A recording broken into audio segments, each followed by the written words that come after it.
मौलाना उबैदुल्लाह सिंधी ने अपने एक मज़मून में तफसील से लिखा है कि मैं हज़रत शाह वलीउल्लाह को इमाम मानता हूँ, फ़लाँ मामले में हज़रत शाह अब्दुल अज़ीज़ को इमाम मानता हूँ। तो एक जगह वो लिखते हैं कि मैं तारीख़ में किसी को इमाम नहीं मानता। तो उससे मुझे क्रोसिटी हुई कि ये क्या बात है कि जो बंदा किसी को इमाम नहीं मानता, इसका मतलब वो ख़ुद समझता है कि मैं इमाम हूँ। तो मैंने फिर उनकी तहरीरों को इस हवाले से पढ़ा कि आया उनके पास तारीख़ का कोई विज़न, कोई फ़लसफ़ा है या नहीं। तो मैं इस नतीजे पर पहुंचा कि उनके पास तारीख़ का अपना एक फ़लसफ़ा है, अपनी थ्योरीज़ हैं, अपना एनालिसिस है, जिसमें उन्होंने इस्तिफ़ादा तो मुख्तलिफ़ लोगों से किया है, लेकिन वो तरतीब अफ़कार की, ख़यालात की और उनका विज़न जो है वो उनका अपना है। तो हम कह सकते हैं कि मौलाना उबैदुल्लाह सिंधी का तारीख़ का अपना एक फ़लसफ़ा है, जिसमें वो बहुतों से बाज़ बातों में इत्तेफाक भी करते हैं, बाज़ बातों में इख्तलाफ भी करते हैं।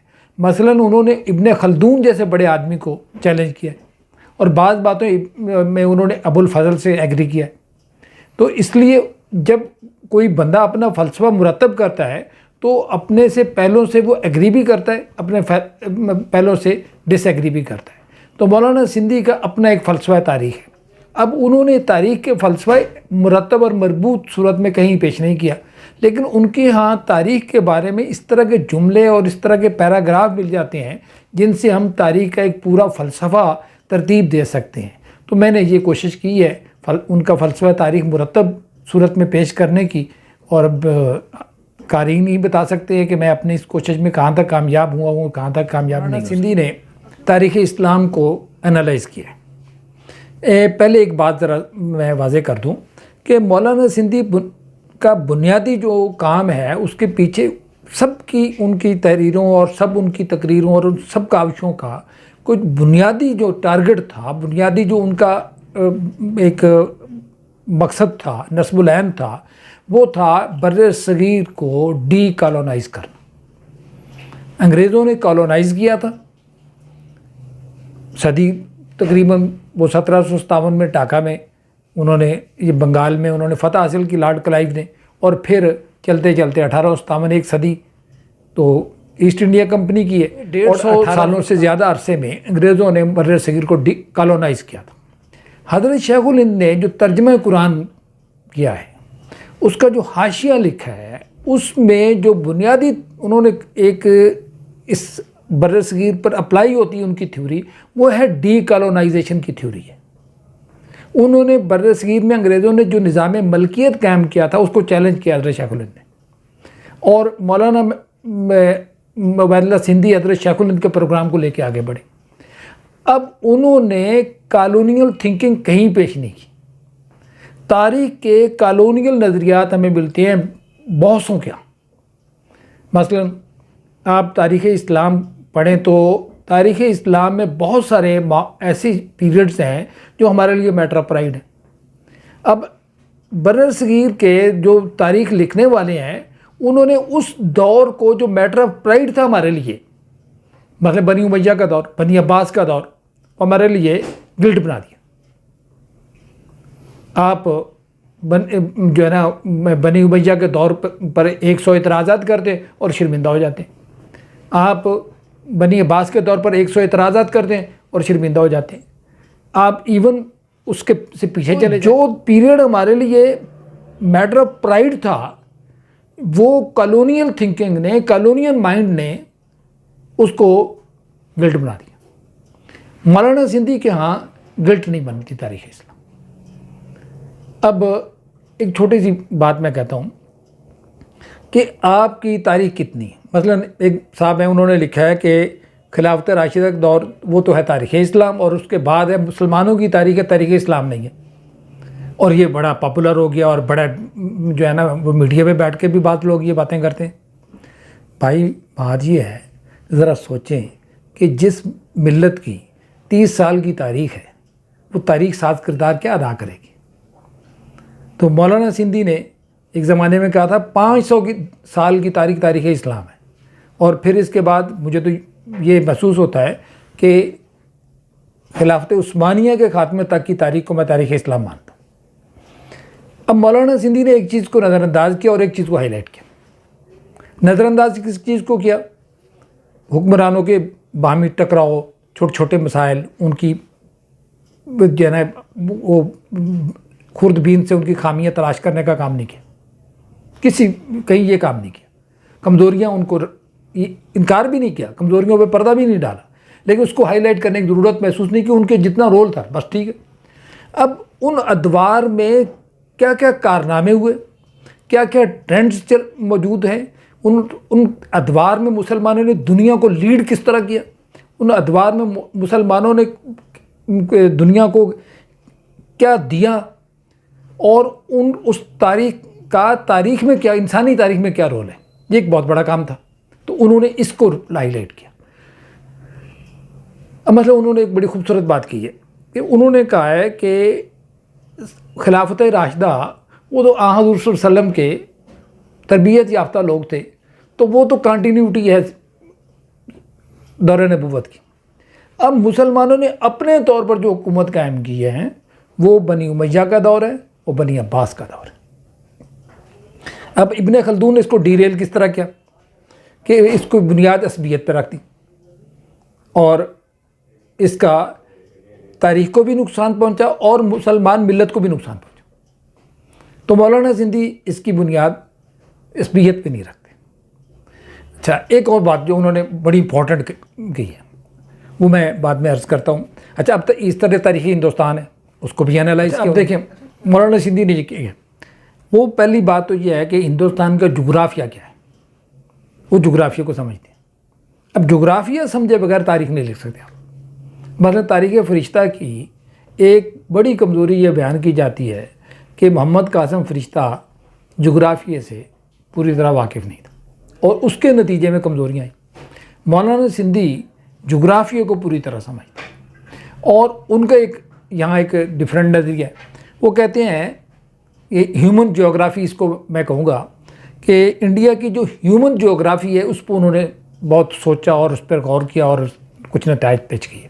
मिसाल के तौर पर वो अफ़गानिस्तान को हिंदुस्तान का हिस्सा करार देते हैं और इसके लिए दलाइल फराहम करते हैं, सबूत लेके आते हैं। मसलन काबल का नाम वो बताते हैं गोपाल है और गोपाल से काबल बना है। फिर हिंदुस्तान का कदीम मज़हब फिरदौसी ने उन्होंने हवाला भी दिया। फिरदौसी ने बताया है कि अफ़गानिस्तान का कदीम मज़हब हिंदू मत है। अब अफ़गानिस्तान में बुद्ध मत का होना, तो वो तो बामियान में मुजस्समे जब गिराया गया तो हर किसी को पता चल गया कि वहाँ अफ़गानिस्तान का मज़हब किसी ज़माने में बुद्ध मत भी रहा है। तो हिंदुस्तान ह्यूमन जियोग्राफी को बुनियाद बनाया जाए तो अफ़गानिस्तान हिंदुस्तान का हिस्सा है। तो मौलाना सिंधी अफ़गानिस्तान के हमलावरों को बैरूनी हमलावर नहीं मानते, वो उन्हें हिंदुस्तान ही का हिस्सा बना समझते। तो ये ऐसे ही है जैसे पंजाब है वो यूपी पे हमला कर दे या यूपी पंजाब पे हमला कर दे या सिंध और पंजाब का मामला है, ये ऐसे ही है। एक तो बात मौलाना सिंधी ने ये की, 1001 को एक हिंदी करार देते हैं। वो बुनियाद ये बनाती हैं कि 1001 में महमूद गज़नवी आया और इंडिया इस्लाम से आशना हुआ और यहाँ इस्लाम का फ़रोग हुआ। 712 से इस्लाम का फ़रोग नहीं हो सका, वो 712 से लेके 1001 तक इस्लाम के फ़रोग का दौर नहीं है। इस्लाम मुसलमान आए हैं, हुकूमत की है, मगर इस्लाम का फ़रोग नहीं है। फ़रोग इस्लाम का होता है महमूद गज़नवी के साथ। क्यों? कि मैं उस वक्त में सूफिया आए, उस वक्त सूफिया जब आए तो उन्होंने यहाँ एक ऐसा नज़रिया पेश किया, तौहीद को इस अंदाज में समझाया कि यहाँ के लोगों के लिए इस्लाम की तौहीद जो है वो तवहुश नहीं पैदा उससे हुआ। उन्होंने वादतुल वजूद की बुनियाद पर तौहीद को समझाया, यानी यहाँ के मुहावरे को लेकर उन्होंने तौहीद को समझाया और यहाँ के लोगों के लिए करीब कर दिया इस्लाम को। तो इस्लाम सूफिया ने यहाँ के माहौल को इस्लाम के लिए आसान बनाया और हुक्मरानों ने उसके साथ एक यहाँ मुसलमानों की हुकूमत कायम की।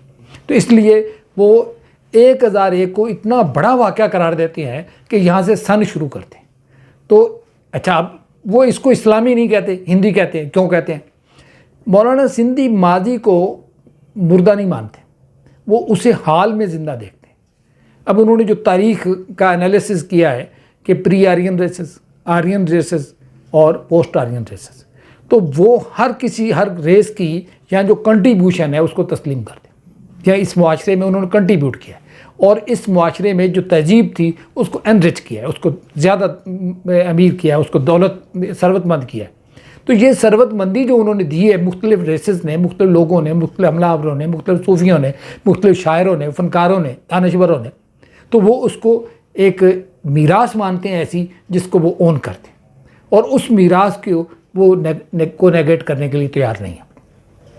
अब उस मीरास में 4 हुक्मरान जो है बड़े इंपॉर्टेंट हैं, जिनको वो बहुत इज्जत देते हैं। तुगलक और सिकंदर लोदी, और तीसरे शेरशाह सूरी, और चौथे जलालुद्दीन अकबर। अब चारों को बहुत इंपॉर्टेंस थे। अब जलालुद्दीन अकबर हमारे यहाँ गाली बना दिया गया। गाली कैसे बनाया गया कि अंग्रेज़ों ने कहा जी उसने दीन इलाही दिया। आप मुझे कोई मुस्लिम सोर्स ऐसा बताएं जिसमें लिखा हो कि अकबर ने दीन इलाही दिया। आईने अकबरी में आईने जहाँ बानी का तर्जमा दीन इलाही कराया अंग्रेज़ों ने। अब गलत तर्जमा कर लें तो उसका अकबर तो जिम्मेदार नहीं है। किसी ऐसे सोर्स में बताएं, हज़रत मुजद्दल अफ़सानी के यहाँ, किसी और बुज़ुर्ग के यहाँ, उन अकबर की बेदीनी को का तज़किरा बाज़ जगह मिल जाएगा, लेकिन कोई बंदा ये नहीं कह सकता कि उसने एक नया दीन दिया। ये अकबर के बारे में पुर्तगेज़ी पादरियों ने फैलाई, अंग्रेज़ राइटर्स ने फैलाई, और दीन इलाही का शोशा छोड़ा, और अकबर को हमारे लिए एक मनफी किरदार बना दिया। मौलाना सिंधी ने अकबर को दरियाफ्त किया और अकबर का जो कंट्रीब्यूशन है तारीख़ में वो बयान किया। तो ये 4 जो मैंने हुक्मरान गिनवाए हैं, इन्होंने हिंदुस्तानी हुकूमत कायम की, और हिंदुस्तान में एक और बड़ा काम किया कि मुसलमानों को हिंदुओं के करीब किया, और इस्लाम का तारुफ जो हिंदुओं के साथ था वो तो अकबर ने कराया। अकबर ने वो वहशत ख़त्म की इस्लाम की, और जो हिंदू मत में हिंदुओं में मौजूद थी उनके एक करीब किया है, और इस्लाम की दावत की बुनियाद बनाया वो तो आप उसको बजाय हीरो के विलेन बना रहे हैं। तो विलेन क्यों बनाया गया? वो ये पीछे जो है अंग्रेज़ों की कॉलोनिलाइजेशन की पॉलिसी थी वो चल रही है कि हमारे सोर्सेज उनके तराजम गलत कर दिए जाए। अब मिसाल के तौर पर वो रोमिला थापर की किताब सोमनाथ पढ़ें आप, तो तारीख़ के साथ कितना बड़ा खिलवाड़ हुआ है। हम बचपन से लेकर यही पढ़ते हैं, महमूद गज़नवी ने सोमनाथ का मंदिर तोड़ा। अब रोमिला थापर कहती है नहीं तोड़ा, अब मोदी कहता है कि तोड़ा, और उसका बदला उन्होंने कहा है कि हमने लिया है जाकर बाबरी मस्जिद में। रोमिला थापर कहती है नहीं तोड़ा, और बदला तुमने किस चीज़ का लिया? अब मुझे ये बताएं कि रोमिला थापर की जो रिसर्च है वो पॉजिटिव है या अंग्रेज़ों की रिसर्च पॉजिटिव है जिन्होंने मोदी को एक जवाज़ फराहम किया और एक फ़िरका वारियत को जवाज़ फराहम किया? और मौलाना सिंधी ने बहुत सारी तहकीक कर दी है हमारे लिए, और उन्होंने जो बातें की हैं वो तहकीक की ठोस सरजमीन पे खड़े होकर किए हैं। अच्छा, अब आप सोचते होंगे कि मौलाना सिंधी वो तो पॉलिटिशियन थे, वो आज़ादी की जंग लड़ रहे थे, तो तारीख़ के बारे में उन्होंने इतनी रिसर्च कैसे कर ली? ये बड़ी दिलचस्प बात है। मौलाना सिंधी को आप पढ़े, मैंने ये बड़ी तफसील बयान की है कि जब वो सिंध में थे और देवबंद पढ़ने गए तब से उनकी तारीख़ से दिलचस्पी है। सिंध में उन्होंने तारीख़ की बहुत सारी बातें सुनी थी। ओरल हिस्ट्री के मामले में मौलाना सिंधी बहुत आगे थे, क्योंकि उस वक्त लोग ऐसे थे जो तारीख़ की बहुत सारी बातों के एक ख़जाना लिए हुए थे। जब देवबंद गए तो उस वक्त भी तारीख़ की यादें महफूज थी लोगों के पास, तो वो तारीख़ मौलाना मोहम्मद अहमद, वो बहुत सारी तारीख़ ओरल थी जो वो बयान करते थे। फिर एक और बात पे, अलीगढ़ और देवबंद दोनों ने तारीख़ को भी मौजू बनाया। सर सैयद अहमद खां तो वो तो बेसिकली थे ही तारीख़ के आदमी, उनकी बेसिक फैकल्टी हिस्ट्री थी। उन्होंने तारीख़ फ़िरोज़ शाही एडिट की, उन्हें आईन अकबरी एडिट की, उन्होंने तुझके जहांगीरी एडिट की। अब देवबंद में आप देखो वहाँ भी तारीख़ एडिट हो रही है। तारीख़ फ़रिश्ता मौलाना याकूब नानोतवी रहमतुल्लाह अलैह ने एडिट की। अच्छा, मौलाना सिंधी वहाँ तारीख़ के ज़ौक़ लेके निकलते हैं, फिर दिल्ली जाते हैं। मियाँ नज़ीर हुसैन के पीछे उन्होंने कुछ नमाज़ें पढ़ी। मियाँ नज़ीर हुसैन कौन है? जिन्होंने हज़रत सैयद अहमद शहीद के पीछे नमाज़ें पढ़ी। फिर हज़रत सिंधी के जो मुर्शिद थे हज़रत हाफ़िज़ मोहम्मद सिद्दीक़ रहमतुल्लाह अलैह, उन्होंने हज़रत सैयद अहमद शहीद रहमतुल्लाह के साथ नमाज़ें पढ़ी थी। तो इतने बड़े बड़े लोगों के साथ रहते, तो इन बड़े लोगों ने तारीख़ तो उनके हाफ़ज़े में मौजूद थी। अच्छा, अब माजी की तारीख़ जो है तो देवबंद में रहे बंदा या अलीगढ़ में रहे तो उस तारीख का ज़ौक़ तो उन्हें आना चाहिए। अलीगढ़ का अलमिया ये कि उन्होंने सर सैयद को डिसोन कर दिया, इसलिए सर सैयद के इल्मी और फ़िक्री काम को अलीगढ़ ने आगे नहीं बढ़ाया। ये एक अलमिया है अलीगढ़ के साथ। लेकिन देवबंद में तारीख़ फ़रिश्ता एडिट हो रही है।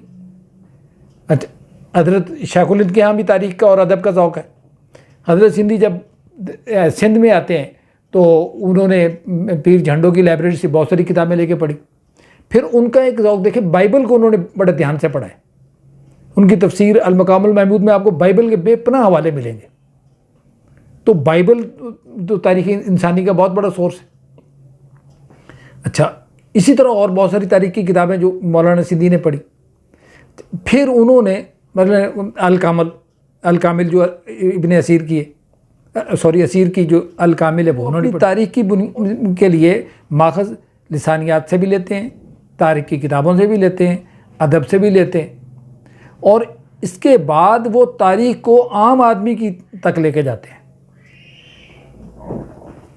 हमारे यहाँ जो निसाबी तारीख़ और हमारे यहाँ जो कल्चर पैदा हुआ तारीख़ के हवाले से, वो क्या था कि हुक्मरानों सिपा सालारों की तारीख़ वेस्ट से मुतासर होकर हमने।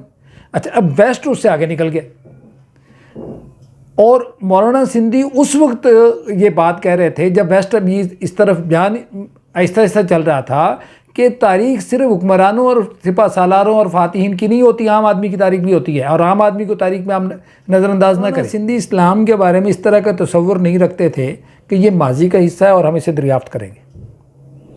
वो इसको मुस्तकबिल का रहनुमा भी समझते थे, माजी को मुस्तकबिल से जोड़ते थे और हाल को उसमें शामिल रखते थे। ये बुनियादी उसूल था उनका।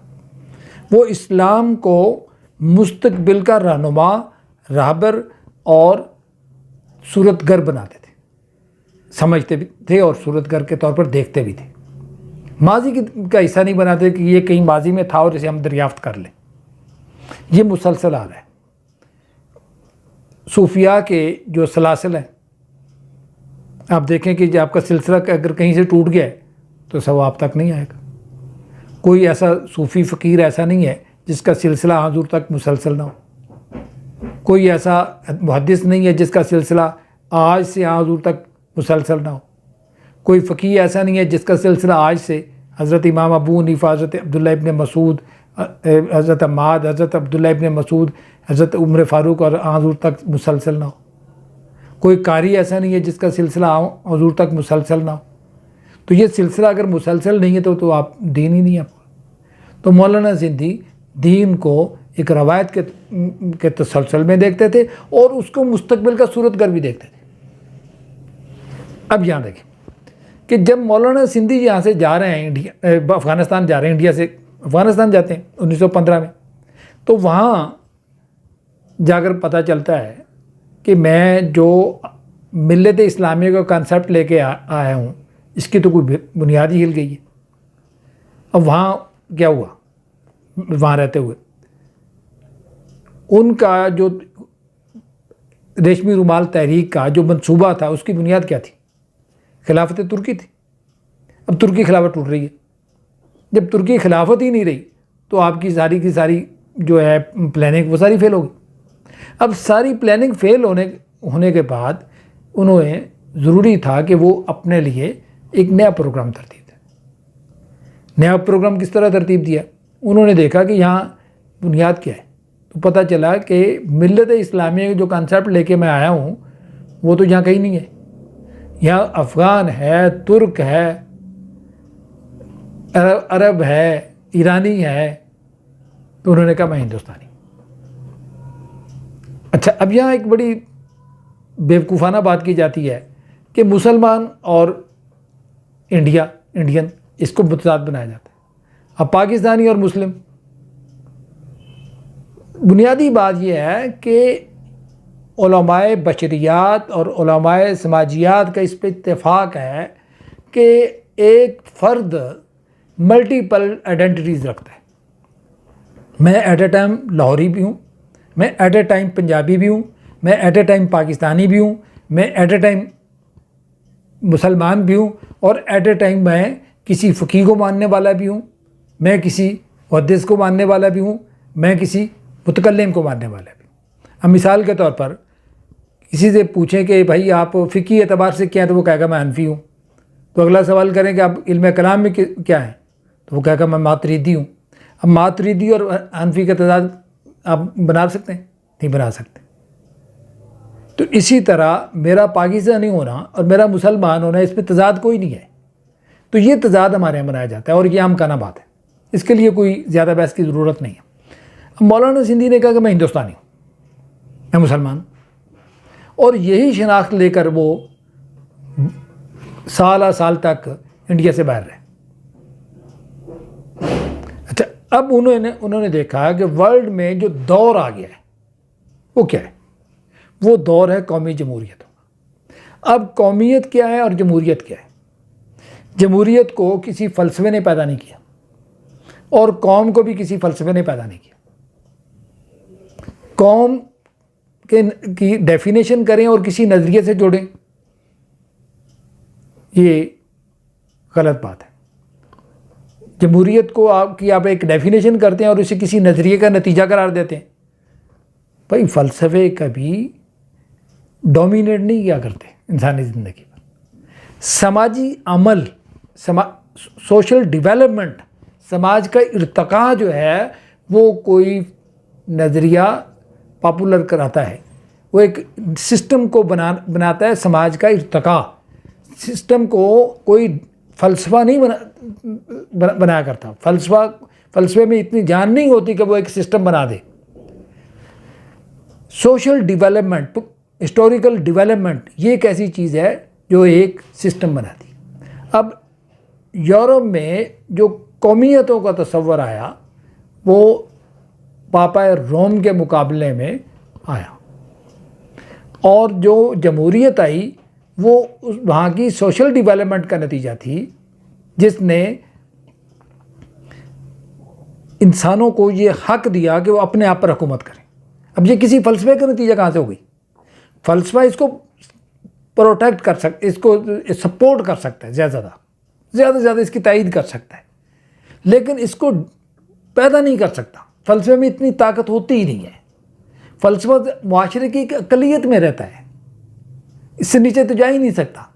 लेकिन जमहूरी जो निज़ाम है, जो जमहूरियत है या कौमियत है, ये तो पूरी कौम में फैली। अब कौम के तसव्वुर को आप रिजेक्ट कर रहे हैं, क्यों? कि इत्तेहाद आलम इस्लाम। ओ भाई, कौम जो है वो बैनुल अक़वाम की बुनियाद बना करती है। कौम के बग़ैर आप इत्तेहाद आलम इस्लाम की जो बात करते हैं वो इलाजा नहीं है। आपकी कौम नहीं है तो इत्तेहाद आलम इस्लाम कहाँ से होगा? मुसलमानों की कौमें जो हैं वो सारी उस वक्त मिलेंगी जब वो एक आज़ाद कौमी हुकूमत बना सकें। कौमी जमहूरी हुकूमत बुनियाद है, और ये मौलाना सिंधी ने अपने मुशाहदे से, अपने तजर्बे से अक्स किया था, और उसकी बुनियाद पर उन्होंने नज़रिया साजी की। उनके दो मंशूर हैं, एक सुरराजिया पार्टी का मंशूर जो तुर्की से भेजा था 1922 में, दूसरा जो है सिंध सागर पार्टी का उन्होंने मंशूर दिया। तो ये दो मंशूर हैं उनके। तो उन मंशूरों में आप देखें, अब मिसाल के तौर पर इंडिया के लिए उन्होंने क्या बेहतरीन हल पेश किया कौमियती मसलों का और मजहबी प्रॉब्लम्स का। उन्होंने कहा कि हर ज़बान बोलने वाले खित्ते को एक कौम करार दिया जाए लोगों को, और उस खित्ते के लोगों को एक कौम करार देने के बाद उनको इंडिया को एक यूनाइटेड स्टेट्स बनाया जाए। इस तरह मज़हब के मसले का हल भी हो जाएगा और ज़बान के मसले का हल भी हो जाएगा। अब 18वीं तरमीम के लाकर हमने मौलाना सिंधी की बात को मान लिया ना, और इंडिया में भी सूबों को स्टेट कहा जाता है, वहाँ में अब सूबे नहीं कहते, स्टेट कहते। तो यही मौलाना सिंधी का 1919 से के दिनों में उनसे वादा किया गया था कि वो उर्दू यूनिवर्सिटी का चार्टर देगी गवर्नमेंट अफ़गानिस्तान की। अच्छा, अब उन्होंने जंग के बाद जब इस्तक़लाल मिल गया अफ़गानिस्तान को, तो अमीर अमानुल्लाह ने इनकार कर दिया। तो उन्होंने कहा भाई पॉलिटिक्स अगर तुम कहते हो नहीं करो तो मैं नहीं करता, लेकिन तुम ये कहते हो कि मैं यूनिवर्सिटी का काम भी ना करूं, तो फिर सॉरी, फिर मैं यहाँ रह कर क्या करूँगा? फिर वो निकल जाते हैं। सिंधी का नुक्ता नज़र बड़ा वाज़ेह है, वो सिर्फ आज़ादी के लफ्ज़ को इस्तेमाल नहीं करते। लफ्ज़ तो आज़ादी इस्तेमाल करते हैं, लेकिन उनका ये मकसद नहीं है कि अंग्रेज़ चले जाएं और उनकी जगह यहाँ के लोग बैठ जाएं इक़्तिदार में। वो आज़ादी को एक मजमूई तब्दीली करार देते हैं, जिसके लिए आप डीकॉलोनाइजेशन की टर्म इस्तेमाल कर सकते हैं। आज़ादी का एक हमागीर तस्वर है उनका। अब आज़ादी का जो हमागीर तस्वर है ये बड़ा इम्पोर्टेंट है। अब इसमें वो किसी तासुब का शिकार भी नहीं है, मतलब वो अंग्रेज़ी पढ़ाने के बहुत हामी है। सर सैयद भी अंग्रेज़ी पढ़ाने का हामी थे, मगर डिफरेंस क्या है? अंग्रेज़ ने आकर यहाँ क्या किया, बुनियादी तब्दीली क्या लाया था? लॉर्ड कॉर्नवालिस ने यहाँ आकर एक बड़ी तब्दीली की थी। तब्दीली क्या थी? वो आया था अमेरिका की जंग आज़ादी में हार कर, तो यहाँ उसने कहा कि पैसे बहुत चाहिए बरतानवी गवर्नमेंट को अपने ज़रूरतों के लिए, तो पैसे बहुत कैसे आएंगे? आसमान से तो नहीं गिरेंगे, लोगों को से पैसे कितने छीन लेंगे अब ज़्यादा। तो उसने निज़ाम मलकियत में एक तब्दीली की कि टैक्स कलेक्टर था जो जागीरदार जिसे कहा जाता था, उसको मालिक बना दिया और लगान की शरह बढ़ा दी। लगान की शरह बढ़ा दी और मलकियत का निज़ाम बदल दी। दो काम।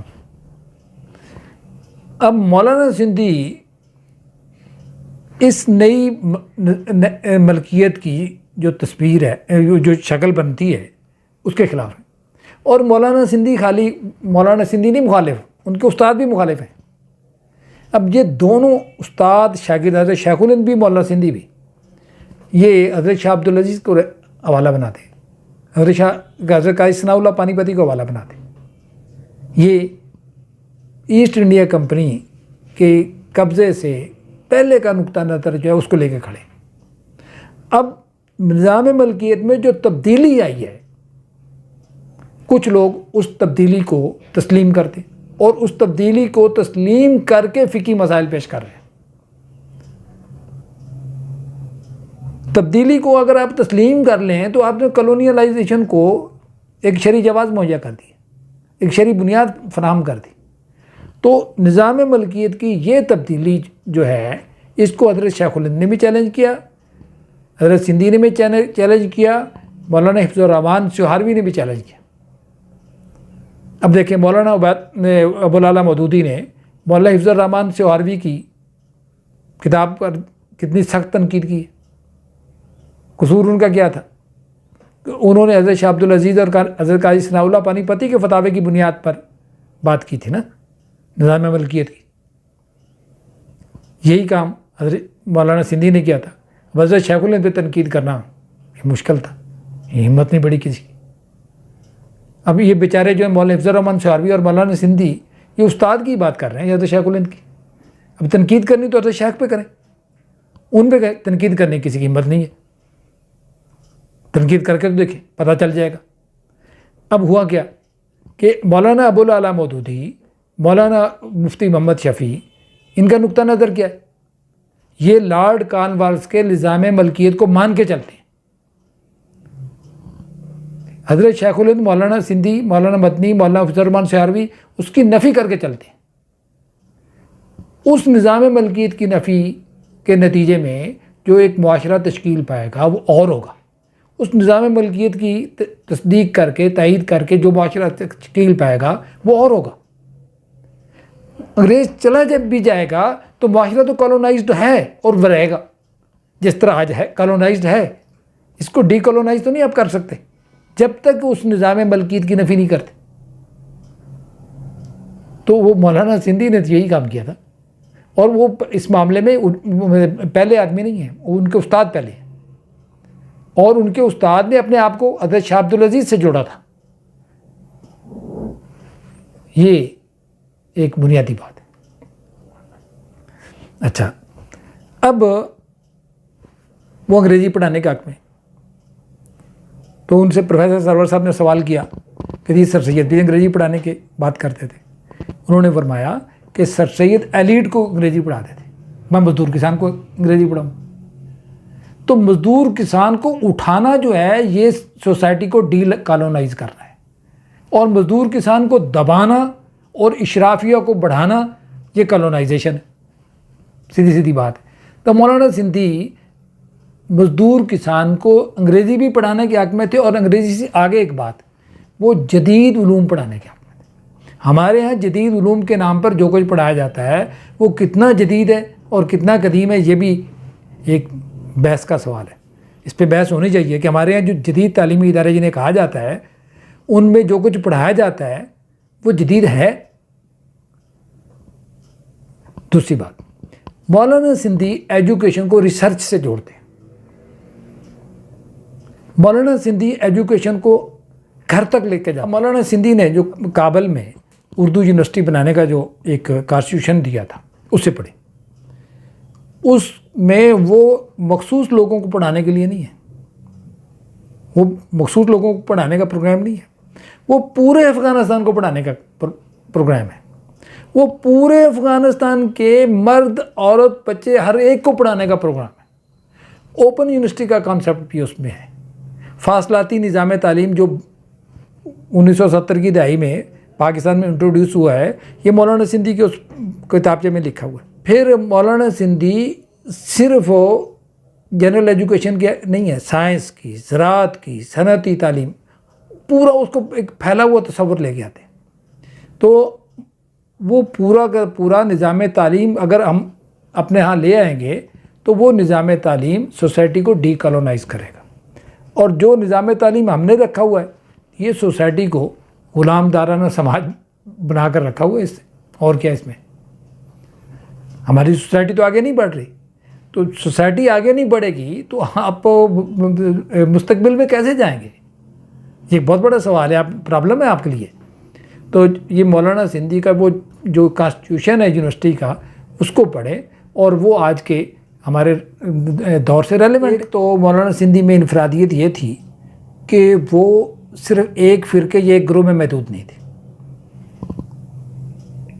सिंध के राशदी सिलसिले के जो मशाइख थे उनसे उनका राब्ता था, देवबंद के बुज़ुर्गों से उनका राब्ता था, अलीगढ़ मूवमेंट से राब्ता था, शिबली नोमानी से उनकी ज़ाती दोस्ती थी और बहुत सारे लोगों से ज़ाती दोस्ती थी। तो इस तरह एक मुख्तलिफुल ख्याल या मुख्तलिफ ग्रोहों को एक जगह इकट्ठा करना ये मौलाना सिंधी के लिए आसान था और ये हर किसी के लिए आसान नहीं है। दूसरा, मौलाना सिंधी इस बात में बहुत क्लियर थे कि कॉलोनाइजेशन के नतीजे में जिन लोगों को सब ह्यूमन किया गया है वो यहाँ के किसान हैं, वो यहाँ के मज़दूर हैं, इनकी बुनियाद पे इनकलाब आएगा। ये ऊपर जाएंगे डीकॉलोनाइजेशन होगी, एलीट ऊपर रहेगी, ये नीचे रहेंगे तो ये कॉलोनाइजेशन। तो वो बहुत क्लियर थे, एलीट की बालादस्ती के ख़िलाफ़ थे। वो सिर्फ़ और सिर्फ आज़ादी का लफ्ज़ नहीं मांग रहे थे, वो एलीट की बालादस्ती को भी चैलेंज कर रहे थे।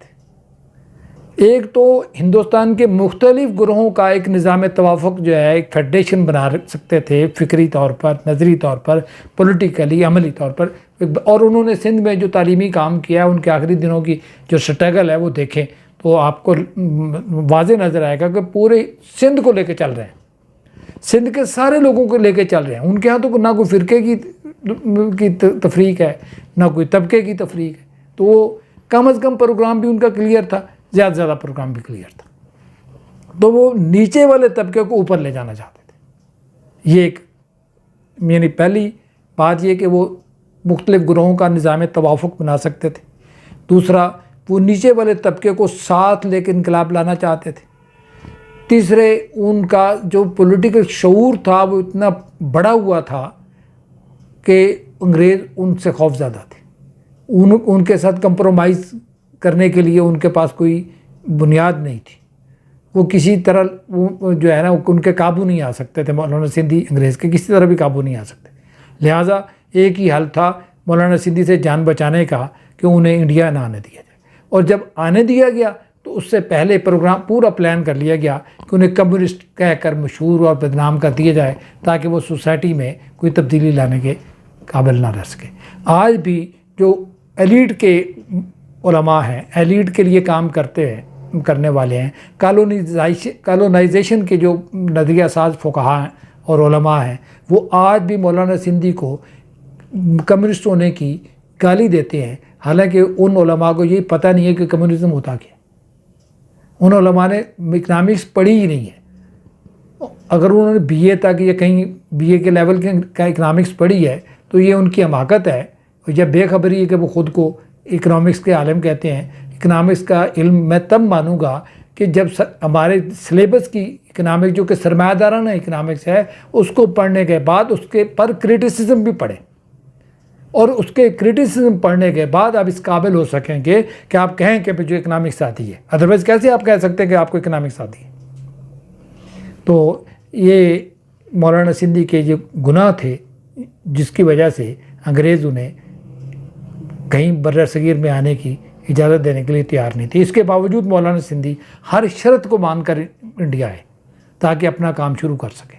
तो उन्होंने सिंध में जो काम किया, उन्होंने जो अपने मंशूर दिए, मतलब उन्होंने सिंध सागर पार्टी का जो मंशूर दिया, तो वो पार्टी थोड़ी बना रहे थे, उन्होंने एक मंशूर दिया है और वो बार बार कहते शेख अब्दुल मजीद सिंधी जो है ये मेरे इस मंशूर के मुताबिक पार्टी बनाए। अब इंडिया लेवल का जो उनका नुक्ता नज़र था उसके लिए डॉक्टर जाकिर हुसैन को वो आगे करते थे कि doctor Zakir Hussain all India level की पॉलिटिक्स करें, मेरा काम हो जाएगा। फिर एजुकेशन के बारे में वो बड़े क्लियर थे। मैंने वो उन्होंने एक जगह लिखा है कि औरंगज़ेब आलमगीर ने जो सियासी निज़ाम दिया है उसको चलाने वाले तो उस वक्त मौजूद ही नहीं थे। निज़ाम तालीम में इस तरह के बंदे ही पैदा नहीं हो रहे थे जो उसका निज़ाम तालीम चलाते। वो बंदे तो जामिया रहीमिया में तैयार होने थे और वो उस वक्त बना ही नहीं था। अच्छा, तो तालीमी निज़ाम जो है आपका पॉलिटिकल निज़ाम चलाता है।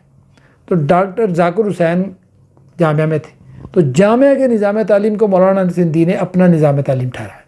तो जामिया का निज़ाम तालीम आज भी इंडिया को लीड कर रहा है। इंडिया में 3 यूनिवर्सिटी जो है सोसाइटी को आगे ले जा रही है ना, जामिया मिल्लिया, JNU और IIT।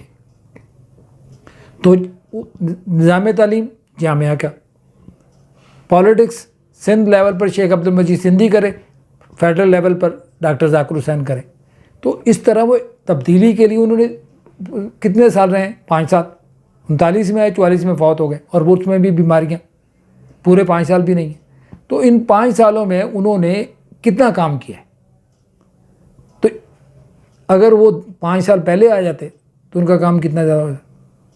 तो उससे अंग्रेज़ों को डरना ही था, तो वो खौफज़दा रहे।